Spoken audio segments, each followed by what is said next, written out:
अयोध्या तो सिर्फ झांकी है, काशी मथुरा बाकी है। आखिर कहां से हुई थी इस नारे की शुरुआत? क्या हुआ था साल 1984 के उस धर्म संसद में, जहां से शुरुआत हुई थी अयोध्या के बाबरी मस्जिद, काशी के ज्ञानवापी मस्जिद और मथुरा के शाही ईदगाह के खिलाफ उठ रहे आवाजों की? लोग जानना यह भी चाहते हैं कि जब देश में हजारों की संख्या में मस्जिद थे, तो यही 3 मस्जिदों पर ही सवाल क्यों उठाए गए। इन सब के साथ सवाल यह भी है कि वीएचपी यानी कि विश्व हिंदू परिषद ने ऐसा क्या किया था कि तत्कालीन प्रधानमंत्री नरसिम्हा राव को उपासना स्थल अधिनियम यानी कि प्लेसेस ऑफ वर्शिप एक्ट 1991 लाना पड़ा। स्विच एक्सप्लेन में आज आपको इसी बारे में जानकारी मिलेगी।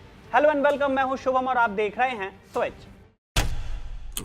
सोशल मीडिया से लेकर न्यूज की हेडलाइन तक इस वक्त एक बड़ा कीवर्ड बन चुका है वाराणसी का ज्ञानवापी मस्जिद। मस्जिद परिसर के तहखाने में पूजा से लेकर मूर्ति को रखने तक के फोटो और वीडियो सामने आ रहे हैं। लेकिन क्या आप ये बात जानते हैं कि अयोध्या, मथुरा और काशी के इस ज्ञानवापी मस्जिद के विवादों की शुरुआत कब से हुई?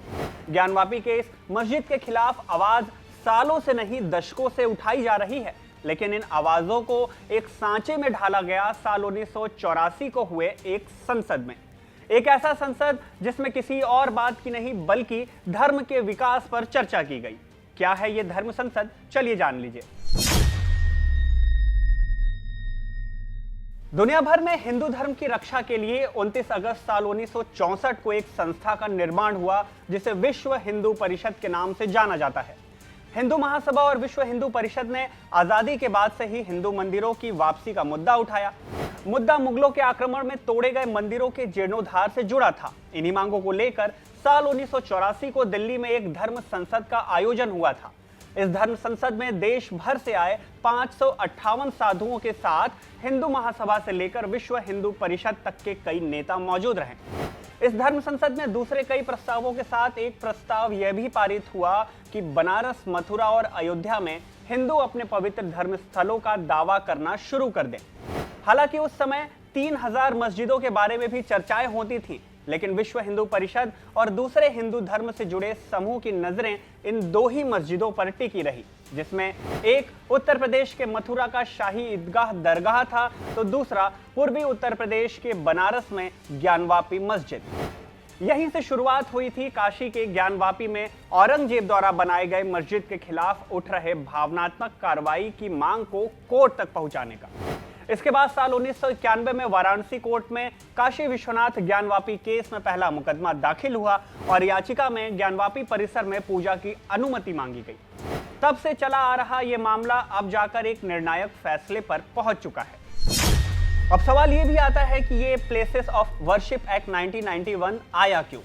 साल 1984 में जब दिल्ली में धर्म संसद का आयोजन हुआ, तो काशी के ज्ञानवापी मस्जिद के साथ ही साथ अयोध्या और मथुरा की मस्जिदों पर भी कार्रवाई की मांग तेज हो गई। अभी ये मांगे चल ही रही थी कि 6 दिसंबर 1984 को अयोध्या में बाबरी का विवादित ढांचा गिरा दिया गया। इसके बाद से देश में धर्म को लेकर कई दंगे हुए और लोगों में सांप्रदायिक गुस्सा भरने लगा। नारे लगने लगे कि अयोध्या तो सिर्फ झांकी है, काशी मथुरा बाकी है। लगातार बढ़ते जा रहे इस सांप्रदायिक तनाव को कम करने के लिए पूर्व प्रधानमंत्री पीवी नरसिम्हा राव की नेतृत्व वाली कांग्रेस सरकार ने संसद में एक विधेयक पेश किया और इस तरह से अस्तित्व में आया प्लेसेस ऑफ वर्शिप एक्ट 1991।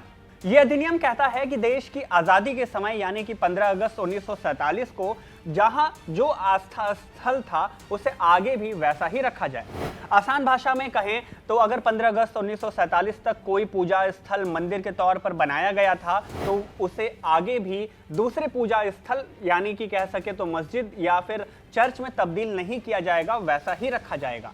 और अगर कोई ऐसा करने की कोशिश भी करता है तो उसे 1 से 3 साल तक की जेल और जुर्माना हो सकता है। यहां ध्यान देने वाली बात यह है कि अयोध्या का मामला उस वक्त कोर्ट में था, इसलिए इस प्लेसेस ऑफ वर्शिप एक्ट 1991 से अयोध्या के मामले को बाहर रखा गया। लेकिन ज्ञानवापी मामले में इसी कानून का हवाला देकर मस्जिद कमेटी ने याचिका को हाईकोर्ट में चुनौती दी। तत्कालीन गृह मंत्री S.B. चौहान ने कहा था कि सांप्रदायिक माहौल को खराब करने वाले पूजा स्थलों के रूपांतरण के संबंध में समय समय पर उत्पन्न होने वाले विवादों को देखते हुए इन उपायों को लागू करना आवश्यक है। लेकिन तब के मुख्य विपक्षी दल रहे भाजपा ने इस विधेयक का पुरजोर विरोध किया था।